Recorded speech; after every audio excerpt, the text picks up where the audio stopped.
안녕하십니까. 자, 저와 함께 로마서 1장 1절부터 7절에 있는 말씀을 함께 보시겠습니다. 로마서 1장 1절에서 7절 말씀입니다.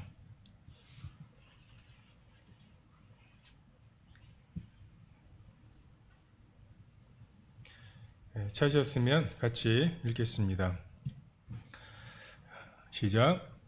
예수 그리스도의 종 바울은 사도로 부르심을 받아 하나님의 복음을 위하여 택정함을 입었으니 이 복음은 하나님이 선지자들을 통하여 그 아들에 관하여 성경에 미리 약속하신 것이라.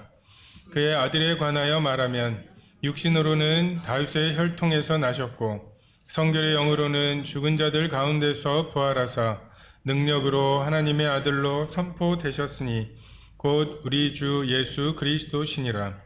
그로 말미암아 우리가 은혜와 사도의 직분을 받아 그의 이름을 위하여 모든 이방인 중에서 믿어 순종하게 하나니 너희도 그들 중에서 예수 그리스도의 것으로 부르심을 받은 자니라. 로마에서 하나님의 사랑하심을 받고 성도로 부르심을 받은 모든 자에게 하나님 우리 아버지와 주 예수 그리스도로부터 은혜와 평강이 있기를 원하노라.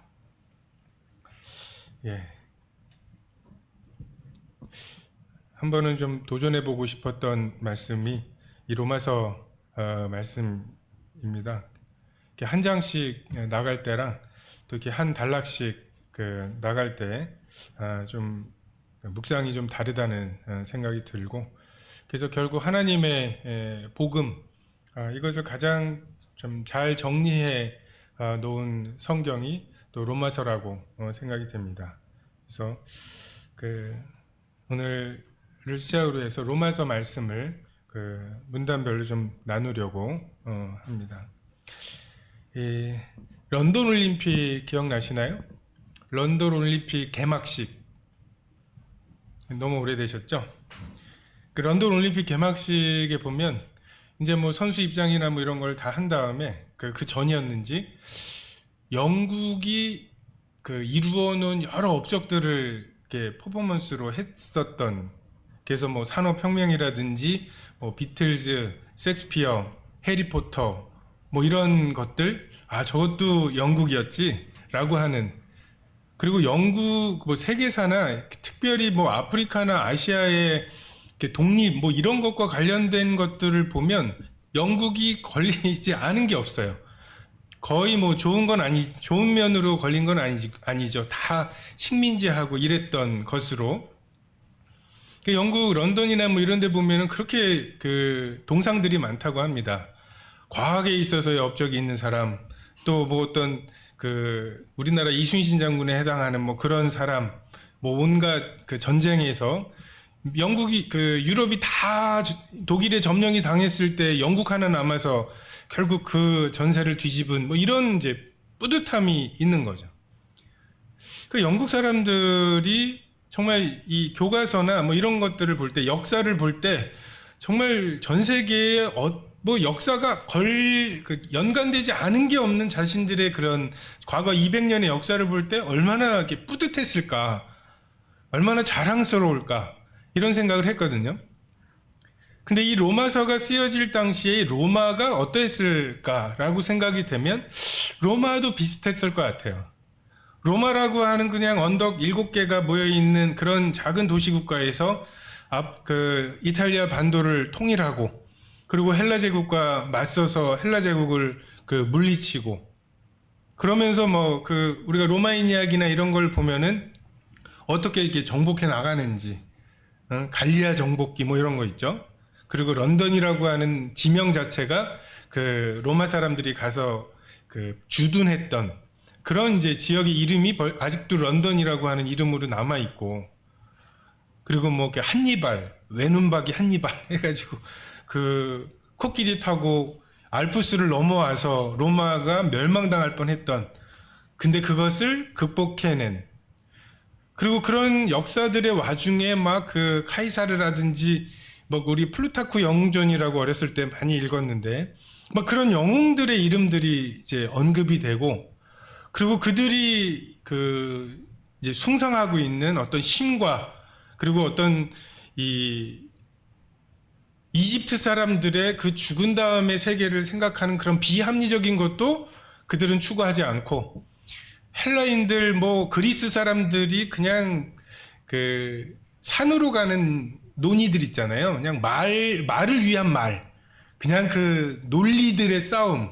근데 탈탈 털어보면은 남는 건 하나도 없는 이런 그리스 사람들의 철학도 굉장히 무시해 가면서 우리는 도로를 만들고 이런 이제 이 건축물들 이런 것들을 만드는, 그래서 그런 실용적인 그들의 어떤 삶이라든지 이런 것들을 통해서 정말 그 당시 전 세계라고 불러도 좋을 만한 세계를 정복하고, 그래서 지금도 로마의 뭐 콜로세움 같은 경우는 불가사의로 여겨지는 그런 건물들이잖아요. 근데 그런 건물들, 그리고 저 건물은 누가 그 어떤 전쟁에서 이기고 돌아와서 지은 건물이고, 저거는 어떤 그 개선문이고, 막 이런 이제 그 건물들이 그 빽빽하게 있는 이러한 로마 시내의 그 대단한 건물들을 지나서 로마의 성도들이 모여 있는 거죠. 그리고 그 성도들이 정말 이 로마 사람들, 로마라고 하는 그런 세계가 추구하고 숭상하고 있는 것과는 전혀 다른 무언가를 추구하고 있는 이러한 상황에 바울이 그 로마에 있는 성도들에게 지금 이 편지를 쓰고 있습니다. 1절에 보면 예수 그리스도의 종 바울은 사도로 부르심을 받아 하나님의 복음을 위하여 특정함을 입었다고 말씀하십니다. 사도 바울은 자기를 종이라고, 그러니까 내가 누구냐에 따라서 굉장히 많은 그 질문들이나 그 이제 불평들이 해결이 됩니다. 며칠간 잠을 못 잤어요. 근데 이제 좀 쉬라고 하는 게 아니라 저 산을 올라가래요. 근데 그냥 올라가는 것도 아니고 못 올라오지 못하게 하는 사람들이 엄청나게 저항하는 산을 비집고 올라가야 합니다. 겨우 올라갔어요. 깃발 꽂았어요. 근데 거기서 이제 수고했다고 쉬라고 하는 게 아니라 또 우리한테 패해서 내려간 저 적군이 다시 올라올지 모르니까 이제 땅을 파가지고서 그 참호를 파고 다시 준비를 하라고. 그래서 제가 군대 가가지고서 되게 여기가 군대구나라고 하는 걸 느꼈던 게, 그 유격 훈련 되게 힘든 이제 훈련 막 진짜 온몸에 근육들이 다 여기도 있었구나라고 하는 안 쓰던 근육들을 가지고 이렇게 했던, 근데 그거를 하고 나서 되게 뿌듯했거든요. 몸은 피곤해도 진짜 군인 같기도 하고. 근데 그걸 갔다 왔는데 밤에 보초를 세우더라고요. 수고했다고 쉬게 하는 게 아니라, 격려해주고 하는 게 아니라 몇 시부터 몇 시까지 보초래요. 근데 그거를 부탁하는 것도 아니고 그냥 시켜요. 근데 그것에 대해서 내가 이런 헌신을 할지 말지를 고민하는 것도 아니고 해요. 왜요? 자기가 군인이라고 하는 그 정체성이 있으니까. 그건 처음에 한 일주일이 되게 힘들더라고요. 여기가 어디지? 나는 누구지? 얼마 전까지 그 사회에서 있었는데 정말 일주일 만에 왜 나를 이렇게 취급하지? 왜 나한테 이런 걸 요구하지? 이런 질문들. 전 지금도 아직도 기억이 납니다. 1993년 8월 15일 주일이었거든요. 주일날 얼마나 또 비장해요. 군대 간다고. 주일날 계속 있다가 또 청년회까지 끝나고 나서 또 탁구도 치고 그러고 나서 맥도날드, 서대문에 있는 맥도날드에서 이제 마지막 만찬을 하는데, 최정태 형제님 계신가요? 최정태 형제님이 제대하신 지 좀 됐는, 내일 이맘때 이거 생각날 텐데 하면서 이렇게 가슴을 후벼 파시고, 근데 그 다음날 진짜 9시에 생각이 나더라고요. 9시에 재우는 거예요. 근데 아무도 못할 것 같은, 얼마를 주면 그 일을 하시겠습니까? 근데 군인이라고 하는 생각을 하면 그 일을 하죠. 그래서 내가 누구인가, 사도 바울은 정말 지치지 않고 그의 삶을 살아냈죠. 근데 그 비결 중에 하나가 내가 누구인가, 나는 그리스도의 종이다 라고 하는 생각, 이것이 분명할 때 그의 삶에, 정말 종은 원래 그런 거죠. 이더러 가라 하면 가고 오라고 하면 오는 거죠.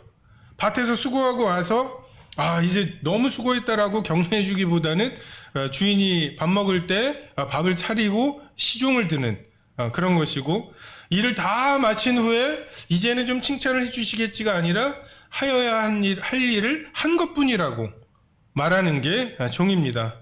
종은 상전보다 높지 못합니다. 우리 주님, 우리의 주인 되시는, 우리의 상전 되시는 예수님을 우리가 예배 시간을 통해서, 말씀을 통해서 우리가 보게 될 때, 우리가 종이라고 하는 확신을 가지고 살아가면 주인은 종보다 높지 못하다, 주인은 종보다 낮지 못하다, 주인이 그런 취급을 당하셨으면 우리도 그런 취급을 당할 것이다 라고 하는 것에 대해서 그렇게 상처받지 않아야 합니다. 그러니까 만약에 뭐 때문에 상처도 받고 막 이렇게 참지 못할 뭔가 쓴뿌리도 나고 막 억울하고 막 그러시면 우리의 이 종이라고 하는 정체성, 우리의 신분, 이것에 대해서 좀 다시 한번 돌아볼 필요가 있습니다. 학교에도 보면은 선생님 하면서 굉장히 어려워하는 분들이 많아요. 자아 실현하려고 직장 생활한다고 말들을 하잖아요. 진로 이렇게 교육할 때 보면은 직업을 갖는 이유, 자아 실현, 무슨 소리인지를 모르겠는데 제일 고민이 많은 분들이 그런 분들이에요. 학교에서 자아 실현하려는 분들, 자기가 하고 싶은 것을 학교에서 하려고 하는 분들 있죠. 학교에서 시키는 일이 아니라 자기가 하고 싶은 일을 하고 싶은 거예요. 페스탈로치가 되려고 하는 거죠. 그런 분들 되게 많이 힘들어하고 부딪힙니다. 학교에서 돈을 줄 테니까 그 돈 가지고 자아 실현을 해라. 학교에서는 학교가 시키는 일을 하고, 종은 그렇게 자아 실현을 하기 위해서 부르심을 받은 것이 아니라 부르신 분, 그분의 뜻을 이루어가는 것이 문제이죠. 종은 장차 주인 앞에서 회개를 해야 하는, 심판을 받아야 하는 그러한 자들입니다. 다른 사람이 아니라 주인에게 착하고 충성되었다라고 하는 평가를 받으면 그것으로 충분한 거예요. 이것이 그리스도의 종입니다. 우리가 누구의 종인가? 무엇이 나에게 동기가 되는가? 피곤해서 조금만 더 잤으면 하는데 무엇이 내 눈을 번쩍 뜨게 만드는가? 대부분은 직장이죠. 가고 싶어서 이 시간에는 정말 직장 가고 싶은 생각이 불끈불끈 나서 일어나지는 않죠. 돈을 주니까 직장에 갑니다. 근데 정말 하나님이 말씀하시지 않았다면 안 했을 일을 말씀 때문에 하는 게 있는가? 반대로 하나님의 말씀이 없었다면 그냥 저질렀을 일을 하나님의 말씀 때문에 참는 것이 있는가? 이것이 내가 누구의 종인가에 대한 증거입니다. 사도 바울은 사도로 부르심을 받았습니다. 교회가 불러낸 무리들이죠. 이 부르심이 있으려면 말씀이 있어야죠. 이 말씀, 소명이라고 부르는, 참 이것이 양들의 특징입니다. 목자는 말을 해요. 양들을 부릅니다. 근데 신기한 게 양들은 양인지 염소인지가 무엇으로 구별이 되냐면 양은 목자의 음성을 듣습니다. 십자가의 길, 자기 부인의 길로 부르시는, 나랑 같이 죽자. 그래서 나랑 같이 살자. 이 부르심 정말 믿어지지 않는 사람들에게는 정말 완전히 호러 물이죠. 괴기스러운 거죠. 누군가가 내 옆에 슬그머니 와갖고 손을 꼭 잡으면서 나랑 같이 죽자고 말하면 얼마나 소름이 돋아요. 근데 그렇게 내 손을 꼭 잡으시는 분에게 그 손 하나를 얹으면서 그러시죠 라고 따라 붙는 게 이게 야앙입니다. 그 부르심에 응답하는, 다시 말해서 들을 귀가 있는 사람들, 이 사람들이 에클레시아죠. 교회입니다. 바울은 이방인의 사도로 부르시는 음성을 들었습니다. 그리고 그가 평생에 이 부르심에 맞춰 살아갔죠. 자기가 여행을 다닐 수 있고 이런 기회가 있을 때에는 부지런히 다닙니다. 진짜 그 성지 여행 갔다 오신 분들 버스 타고 다니셔서 여행이지, 그걸 만약에 걷는다 생각해 보세요. 지금 도로가 잘 나 있는 데를 버스로 다니니까, 그리고 비행기로 타고 다니니까 그게 여행이죠. 먹을 거 다 준비되어 있고 준비해 주니까 여행이죠. 근데 정말 그 사도 바울이 다녔던 그곳을 걸어서 다녔다고 생각을 하면 정말 고된 일이었을 것입니다. 근데 그렇게 하다가 또 잡혀서 감옥에 들어가죠. 감옥에 들어가면 거기에서 또 편지를 씁니다. 이 사람 흉악범이니까 다른 죄수들하고 엮이지 않도록, 사상범이니까 엮이지 않도록 이 착고에 채워가지고서 로마 군인들하고 이렇게 엮어놓으면 그 로마 군인들이 그 꼼짝 못하고 복음을 듣게 되는, 정말 천하의 연병이라고, 코로나죠. 같은 그 응급실에만 있어도 이렇게 전염이 되는, 그리고 그냥 말쟁이에요. 그냥 기회만 주면은 말을 하고 기회를 주지 않아도 말을 하는, 부르심을 받은 사도 바울이 또 부르죠. 그러면 그것으로 불려낸 사람들, 부르심을 받은 사람들이 있습니다. 빛을 창조하실 때 부르시죠. 빛이 있으라고 부르시고, 그리고 그것에 대해서 이름을 붙여주시면 그것이 그 이름과 의미가 되어버립니다. 그러니까 이 확신이 있는 사람들의 삶과 자기의 삶을 자기가 붙들고 사는 사람들의 삶은 전혀 다릅니다. 그냥 내가 빠져가는 나를 끄집어내려고, 물속에서 그걸 끄집어내려고 하는 이런 그 헛된 발버둥과, 정말 나를 구원하실 수 있는 분, 나를 붙잡으실 수 있는 분, 이런 분이 나를 붙잡아 주실 때, 그리고 그분이 내게 이름을 주시고 그분이 나를 부르시고 그분이 나를 사도라고, 특히 이방인의 사도라고 이렇게 내 이름과 역할을 정해주시면 그것이 흔들리지 않는 나의 이름과 역할, 이것이 됩니다. 그러니까 인사권이 하나님에게 있어요. 우리는 서로 누구를 어떻게 부르셨는지, 그러면 큰 그림 속에서 뭐 이렇게 해서 나의 어떠함을 찾는 것이 아니라 그냥 하나님이 큰 그림을 아시고 나를 곳곳에 배치를 하시는 거죠. 우린 그것에 대해서 그분에게 상 받으려고, 그분에게 칭찬받으려고, 그분을 기쁘시게 하려고, 그분이 호련히 오실 때에 자는 모습으로 드러나지 않기 위해서 그분만을 바라보고 충성을 할 때 정말 이 교회들이 우주적으로 또 지역적으로 서대문 교회에서 충분히 그 역할들을 할 수 있습니다. 사도는 보내심을 받은 사람이란 뜻이죠. 무엇을 위해서 보내심을 받았는가? 누구에게 보내심을 받았는가? 무엇에 마음이 쓰이는가? 그리고 무엇을 위해 하나님께서 각자를 준비해 오셨는지, 이러한 것들을 생각해 볼 필요가 있습니다. 우리가 예배 시간에도 찬송을 불렀지만 약할 때 강함 주신다고 말씀하시죠.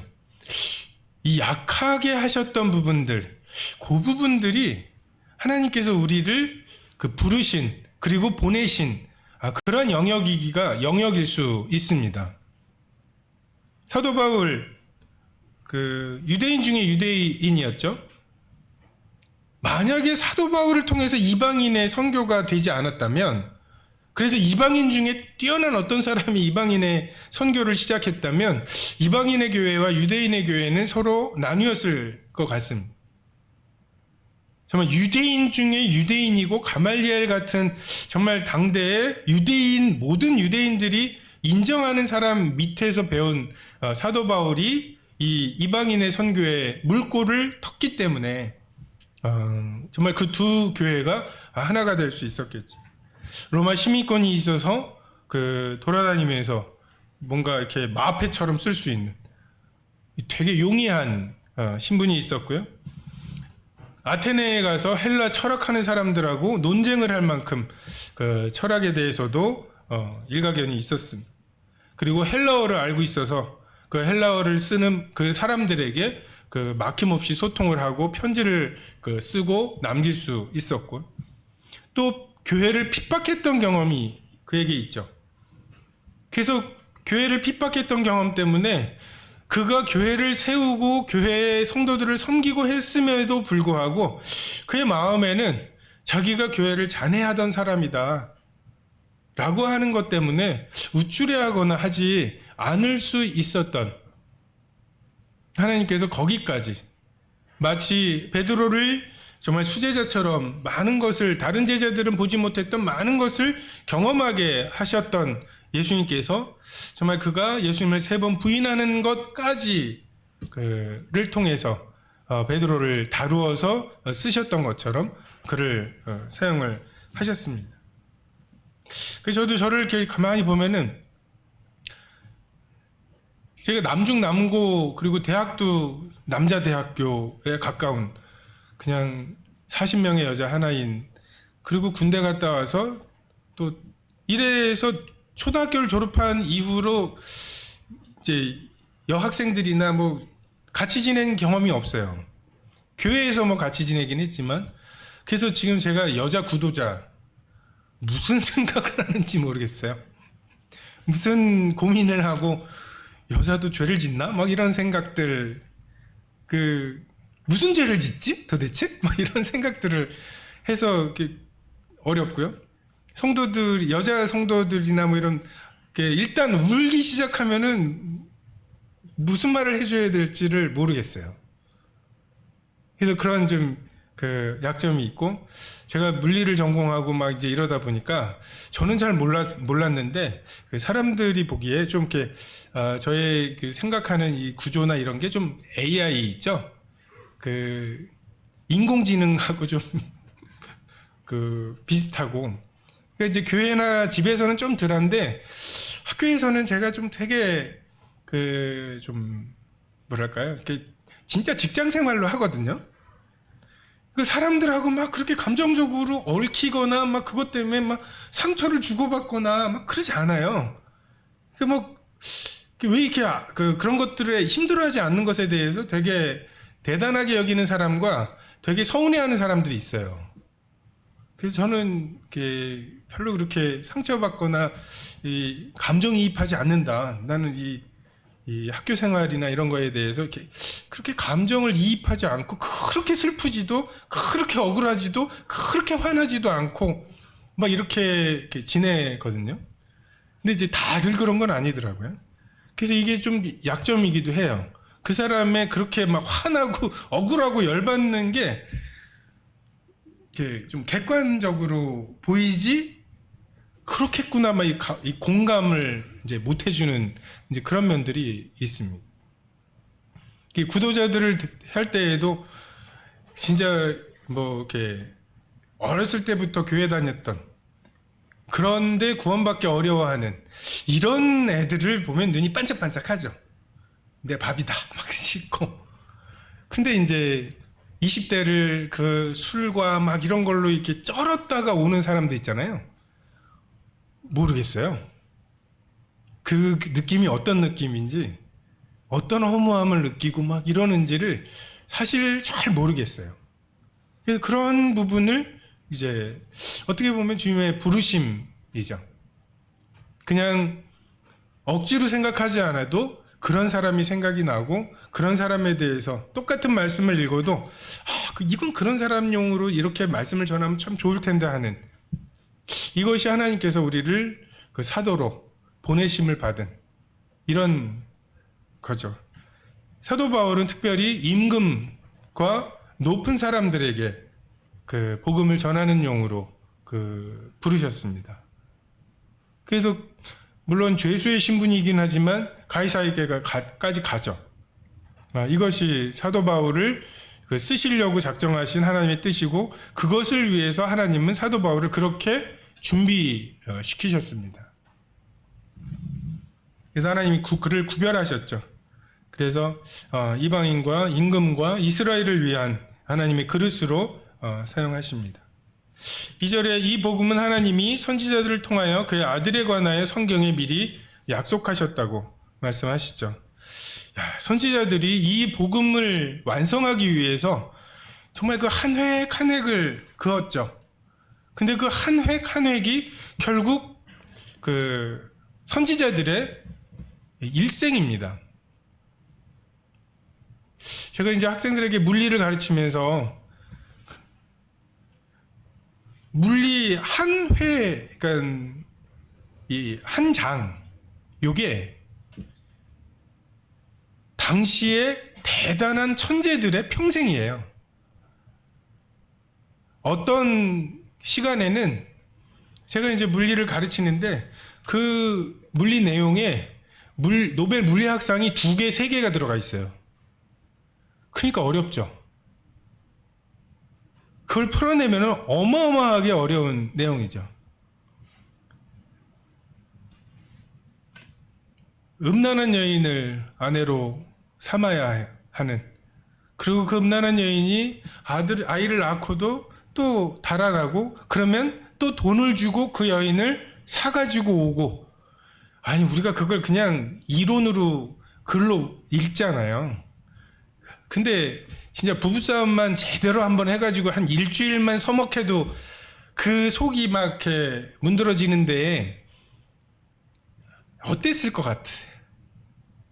정말 이스라엘이 하나님께 이렇게 행했다고 하는 그 하나의 교훈을 위해서 그의 평생이, 그의 결혼 생활의 행복이라는 것을 그냥 날리는 거죠. 에스겔에게 소똥으로 원래 사람의 똥으로 떡을 만들라고 구우라고, 근데 그것까지는 못하겠습니다 하니까 하나님이 은혜를 베푸셔서 소똥으로 그 떡을 구우라고, 이스라엘 백성이 이렇게 부정한 것으로 먹어야 한다, 이것을 보여주기 위해서 에스겔에게 아무도 듣지 않은 항복해야 산다고 하는 정말 그 인기 없는 말을 하고, 그것 때문에 옥에 갇히고 사람들에게 얻어맞고 통 속에 갇혀서 톱으로 켬을 당하고, 우리의 신앙생활 하루하루가 쉽지 않죠. 그죠? 근데 이렇게 생각하면, 화형을 당한다고 생각해 보시면, 화형이라고 하는 게 목 잘려 죽는 거랑은 또 다르잖아요. 다리부터 뜨거운 게 언제 어디까지 타야 죽는지는 모르겠지만 정말 그 고통과 공포가 밀려오는 거죠.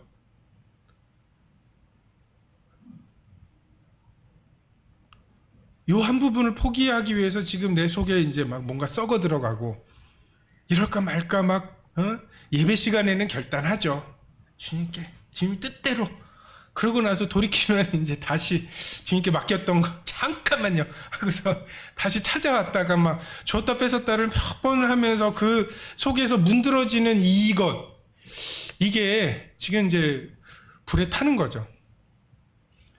하루 동안, 하루 만에, 하루가 뭐예요? 한 30분 만에 불타버리는 그 압축된 고통이 우리의 60년, 70년의 생애에 그렇게 그냥 이번 주일은 요만큼 타는 거다, 이번 주일은 요만큼 타는 거고, 이렇게 생각하면 훨씬 덜 아프지 않을까.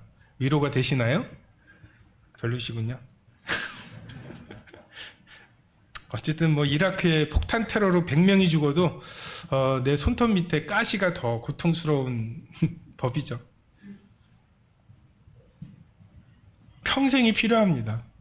선지자들을 통해서 아들에 관하여 한 획을 그으시려면 그들의 평생이 필요했던 것처럼 이제 장차 오실 예수님, 그분이 어떤 분이신지에 대해서 하나님께서 우리 각자의 평생을 통해서 한 획을 그으시는 거죠.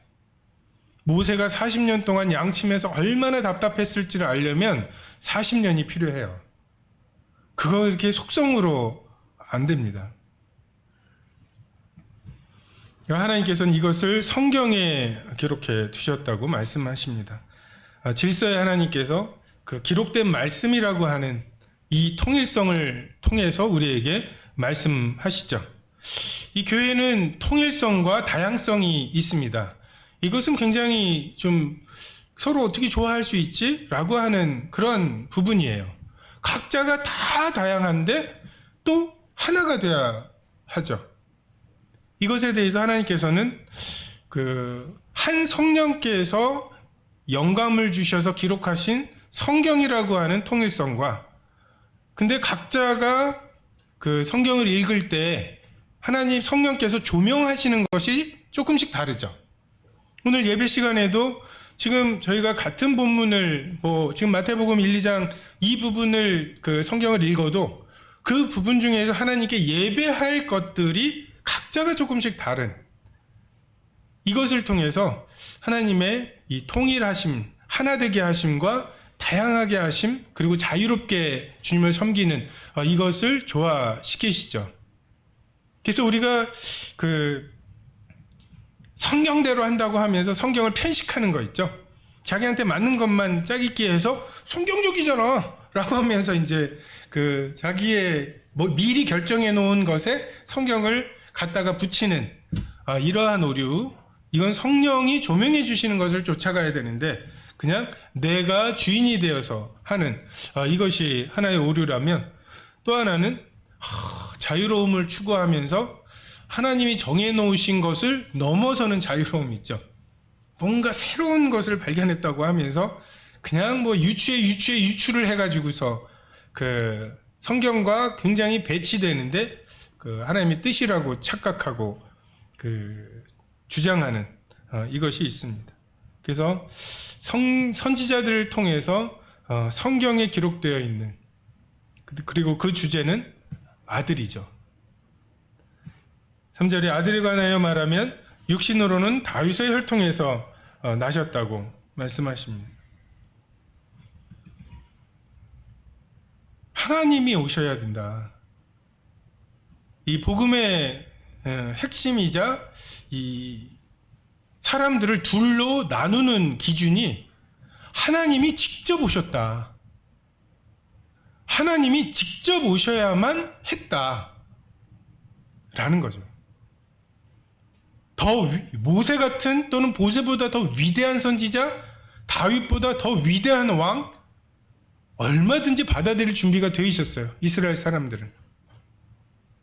근데 하나님께서 하나님이신 하나님의 아들을 보내셨다는 것에 그들이 누가? 하나님을 아버지라고 주장하는, 이것은 그들이 받아들일 수 없었죠. 그렇게 죄인인 줄 그들이 알지 못했고, 하나님이 이루려고 하시는 이 구원의 사역이, 아니 우리 이스라엘 사람 나라 회복하시고 구약에 그 기록된 대로 이 지중해에서부터 유브라테스 강까지 이 정도 땅 회복하시는 이런 메시아가 필요한 거지 갑자기 왜? 예수님의 그 삶이나 그분의 죽으심, 그것이 필요가 없었던 사람들과 바로 그게 필요했다. 나의 죄의 문제를 해결할 수 있는 황소와 송아지의 피, 이 제, 이것으로는 나를 정결하게 할 수 없는, 그 양심을 깨끗하게 할 수 없는 이러한 그 간절함을 가지고 있었던 사람들은 메시아가 오셔야 되고, 근데 그것이 하나님의 아들이셔야 한다. 아브라함과 다윗의 자손으로 그 아들이 이 땅에 오셨죠. 여리고의 기생이었던 라합의 결단이 필요했고요.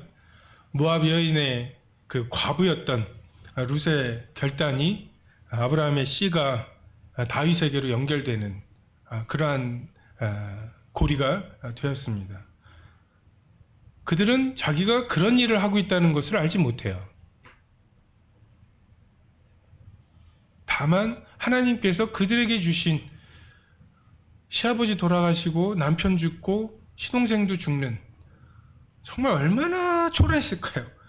지금 여자분들이 나가서 뭐 직장 생활도 할 수 있고 경제적인 활동을 할 수 있는 시대가 아니라, 지금 아랍권에 보면은 뭐 그 아프가니스탄 남편하고 같이, 그 남자랑 같이라면, 같이가 아니면 나가기도 어려운 상황이잖아요. 근데 그거보다 비교도 안 되게 옛날이잖아요. 그 당시에 정말 과부 셋이 남아서 그 서로를 볼 때 어떠했을까? 근데 신기하게 룻은 어머니 하나님을 봤죠. 조심하셔야 돼요. 어머니 하나님이 아니라 그 어머니 나오미의 하나님을 봤습니다. 그래서 그 어머니 하나님이 내 하나님이, 죽는 것 외에는 내가 어머니를 떠나지 않겠다고, 그냥 아무런 보장도 없어요. 정말 그렇게 나갔다가 어려울 때, 기근이 나서 그 어려울 때 나갔다가 돌아온, 나간 동안에 뭐 예배는 드렸겠어? 제사는 드렸겠어? 주일 성수는 했겠어? 이런 사람 나가더니 아이고 하고서 돌아오는 것 예상이 되는데, 그냥 하나님이 주신 그 믿음, 그만큼의 믿음, 그 너머는 알지 못하는 그만큼 순종했을 때 주님이 아브라함 그리고 다윗까지 그것을 연결하시죠. 여자의 후손으로 나게 하시는 하나님의 방법을 봐도 참 신비롭죠. 우리는 왕의 계보에 집중합니다. 솔로몬과 그 아들 막 해가지고, 그리고 그 이야기들이 얼마나 할 것들이 많아요. 지금 뭐 태조 이방원 같은 그 딱 다윗과 솔로몬의 관계가 막 그런 것과 비슷하죠.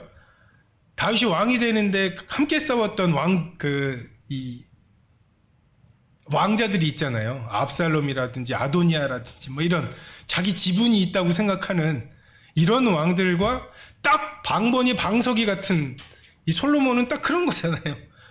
왕이 된 다음에 태어난 금수저죠.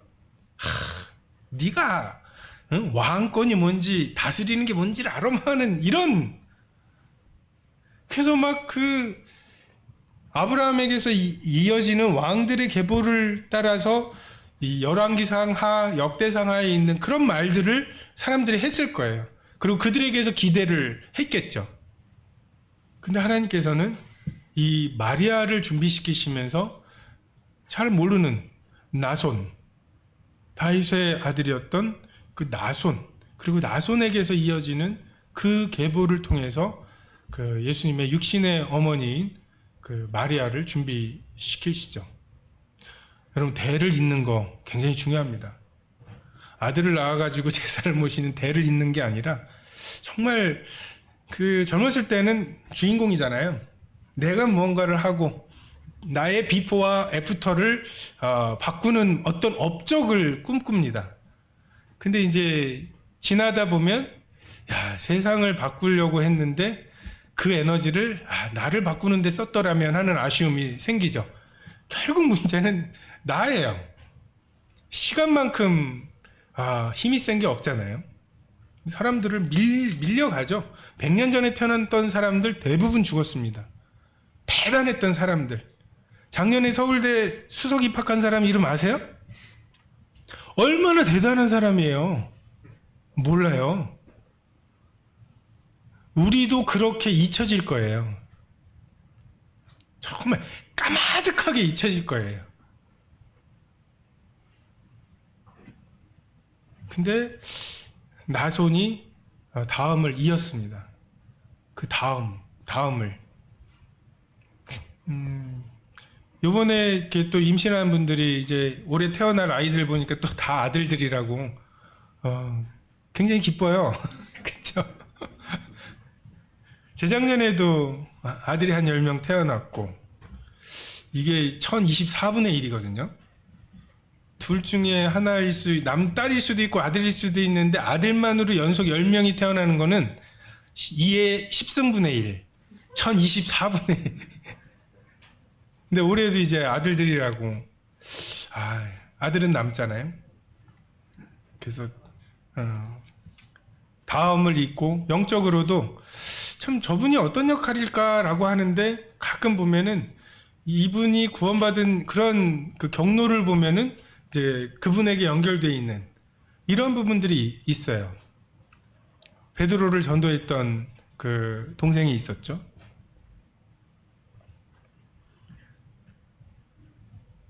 예수님, 그분이 오시는데 그냥 뛰어넘고 뚝딱 오시는 것이 아니라 그렇게 때가 찰 때까지 하시고, 노아의 홍수 때에 방주를 준비하셔서 8명을 남기시고, 하만이 이스라엘 백성을 다 죽이려고 할 때 주님께서 그곳에 에스더를 두시고, 네가 그 자리에 있는 것이 이때를 위함이 아니냐, 내가 죽으면 죽으리다. 항상 그 자기의 이 부르심과, 그리고 그것을 실행하기 위해선 죽으면 죽으리다, 그리고 그 사이에 겟세마네의 기도가 있을 때 주님은 주님의 일들을 하시죠. 요셉은 무서웠어요. 두 가지가 무서웠더라고요. 아내 데려오는 게 무서웠어요. 이게 임신한 아내를 데려오는 게 무서운 건지, 아니면 이 마리아의 말을 통해서 이게 성령으로 잉태된 아들, 이게 4,000년 동안 기다려왔던 그 여자의 후손이야 라고 하는, 근데 그 아버지? 그거는, 이게 무서웠는지 모르겠지만 무서웠어요. 그것에 대해서 현몽하시죠. 꿈을 통해서 데려오라고. 그리고 또 하나 무서웠던 게, 이제 다시 베들레헴으로 돌아갈까 했는데, 그 헤롯보다 더 대단한 아켈레오가 거기를 다스린다고. 그게 무서웠어요. 그래서 나사렛으로, 갈릴레로 가죠. 갈릴리 지방으로 가죠. 그래서 나사렛 사람이라고 하는 그 예언을 성취하는.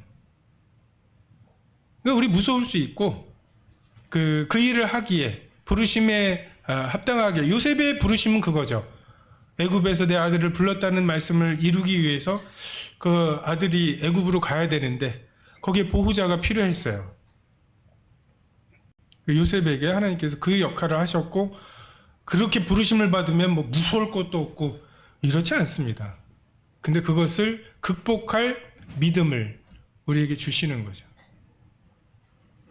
존 후스라고 하는 사람이 그 화형을 당하기 전날, 그 같이 화형당할 사람이 그 촛불에 손이 대어서, 촛불도 이렇게 뜨거운데 화형은 얼마나 뜨거울까요 하면서 두려워하니까, 후스가 그 사람에게, 동료에게 한 말이, 촛불에 대인 거는 하나님의 뜻이 아니지만 우리가 화형당하는 것은 하나님의 뜻이다. 이것에 대해서는 네가 조심했어야 되지만 이것에 대해서, 화형당하는 것에 대해서는 하나님께서 은혜를 주실 거라고. 그것이 그냥 신뢰이죠. 4절에 성결의 영으로는 죽은 자들 가운데에서 부활하사 능력으로 하나님의 아들로 선포되셨으니 곧 우리 주 예수 그리스도시라. 하나님의 아들의 증거는 결국 능력입니다. 그 당시에 하나님의 아들이었던, 신의 아들이었던 헤라클레스, 그가 주었던, 사람들에게 주었던 영감과 능력과 어떤 용기가 있겠죠. 할까 말까? 이거 안 될 텐데 할 때 헤라클레스의 영담, 이걸 가지고서 뭔가 헤이 해버려 하면서 이제 죽으면 죽는 거지 하고서 그럴 수 있어요. 근데 정말 목수의 아들로 태어나서 그렇게 비참하게 죽은 예수 그리스도, 둘 다 신의 아들이라는데 누가 진짜 신의 아들이냐, 누가 진짜 능력이 있느냐, 라고 했을 때 능력 있어 보이는 헤라클레스가 아니라 정말 지금까지도 우리에게 영감을 일으켜 주시고 용기를 주시고 구체적으로 길을 인도하실 수 있는 이 부활하신 예수님, 이 능력이 그분이 하나님의 아들이구나. 예수님에게 죄사함의 능력이 권세가 있으시다고 하는 그 증거는 예수님이 이렇게 하셨으니까 넌 죄가 있어 없어 이게 아니라 그분이 내 죄를 사하시면 누구나 할 수 있잖아요. 내 죄사함을 받았느니라. 이 말은 누구나 할 수 있어요.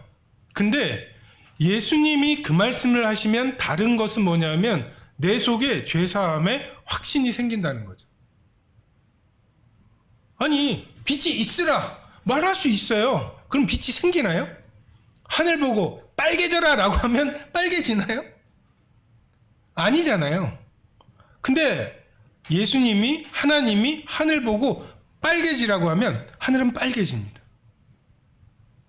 거기에 하나님의 말씀의 능력이 있는 거죠.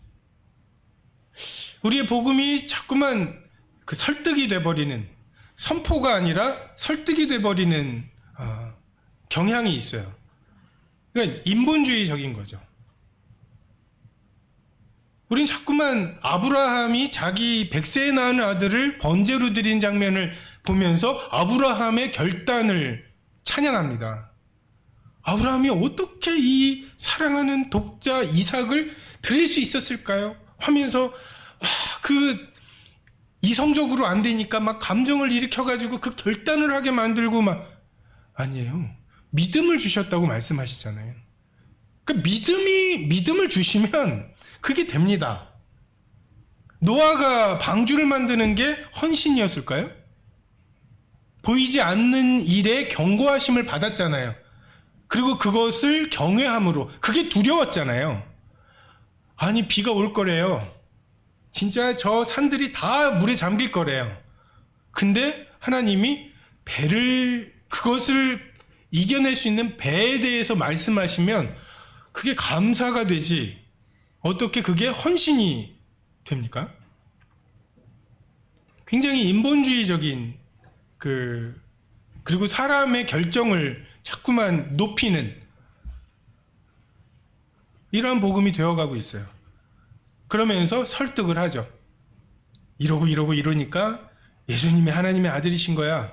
그렇지 않습니다. 죽은 자가 일어나고 풍랑이 잔잔해지고 더러운 귀신이 순종하는 것, 이것을 보고 저가 누구이기에 더러운 귀신이 순종하는 거, 저가 누구이기에 그 바다와 풍랑이 순종하는 거, 이 능력으로 선포가 되셔야 되는 것이죠.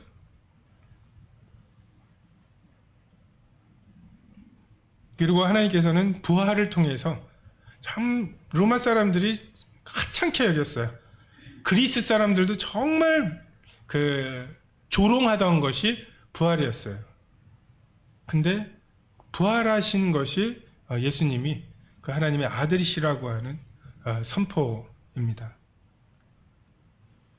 그로 말미암아 우리가 은혜와 사도의 직분을 받아 그의 이름을 위하여 이방인들 중에 믿어 순종하게 된다고.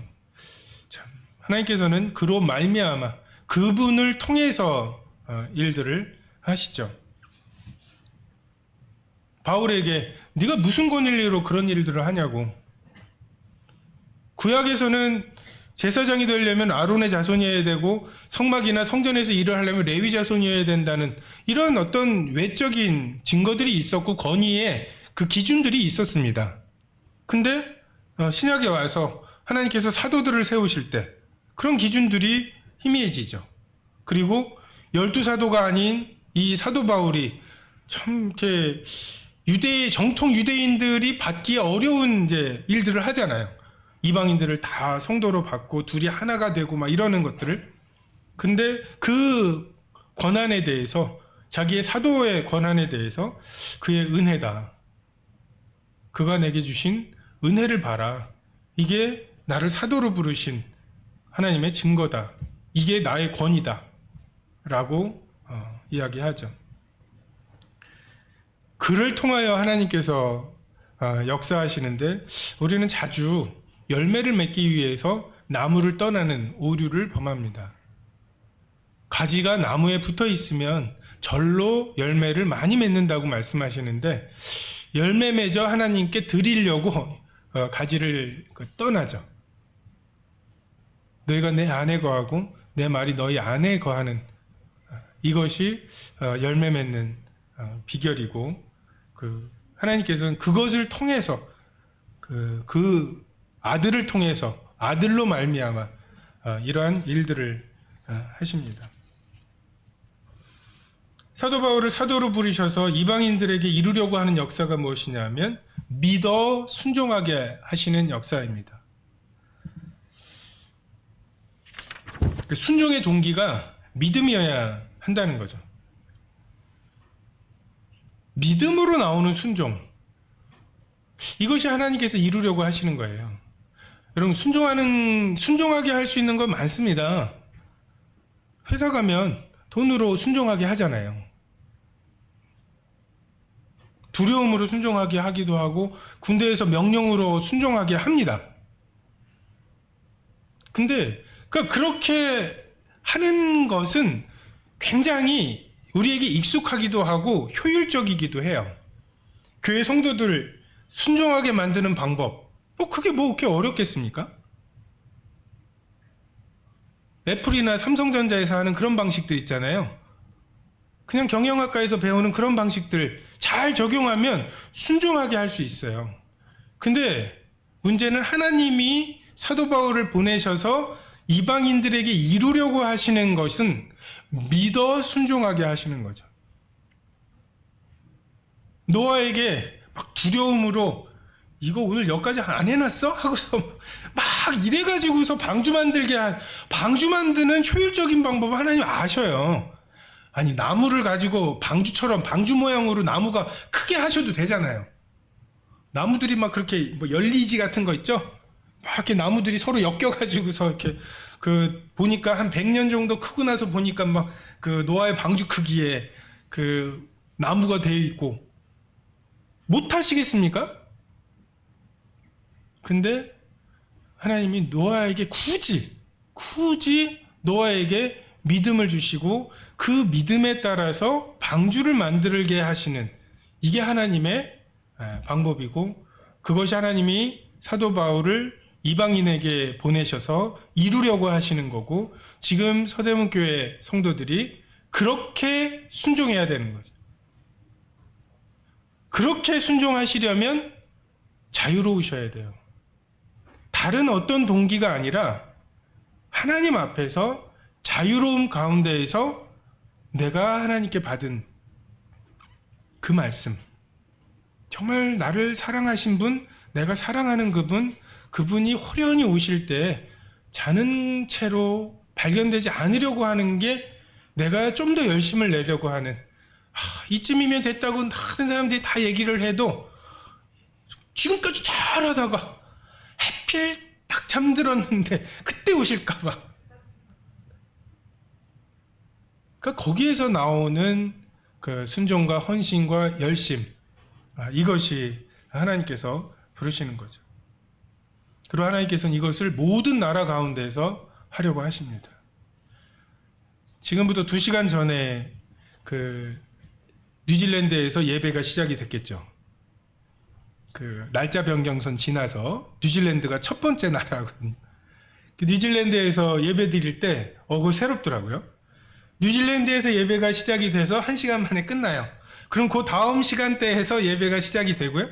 그 다음에 서울에서 또 중국에서 계속 연결이 되죠.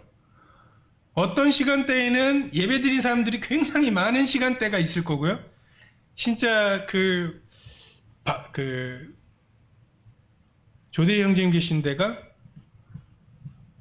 레바논. 레바논의 계곡. 자, 그 시간대에는 얼마나 정말 이 아랍권이 포함되어 있는 그 시간대에는 그 예배의 바통이 정말 그 소수의 사람들, 그 사람들에게 연결이 되어서 또 다음에 뭐 유럽이나 이렇게 또 미국으로 가겠죠.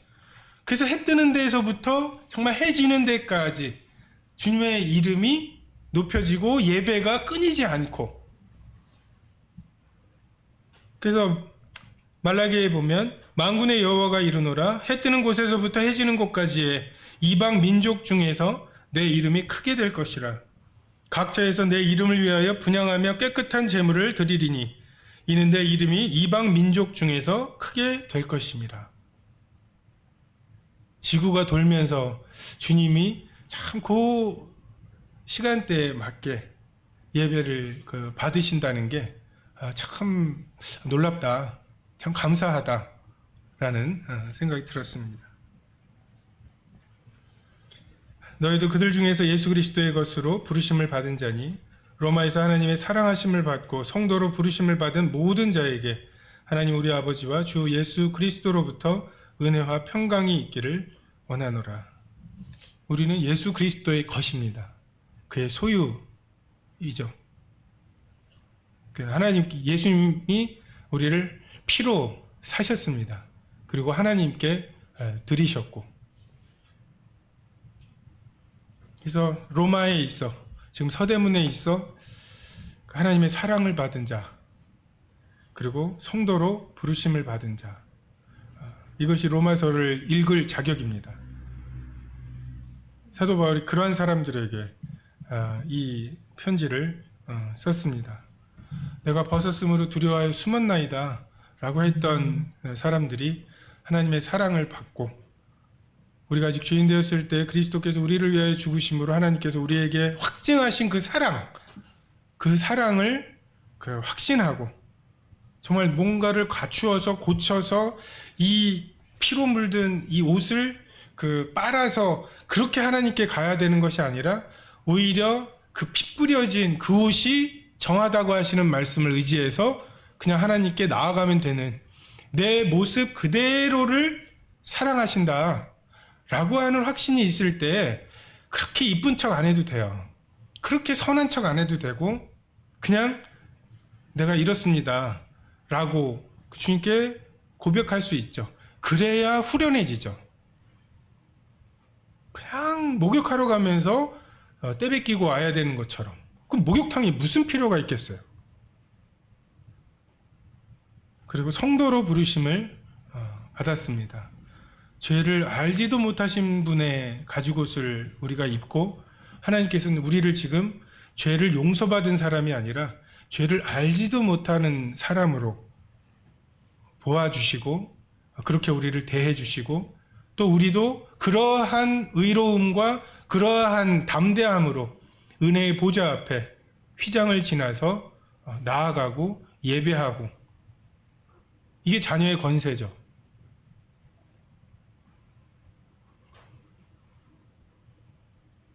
7절에 이 말씀이 참 좋아요. 로마에서 하나님의 사랑하심을 받고 성도로 부르심을 받은 모든 자에게 하나님 우리 아버지와 주 예수 그리스도로부터 은혜와 평강이 있기를 원하노라. 여러분에게도 동일한 은혜와 평강이 있기를 원합니다. 기도하시겠습니다.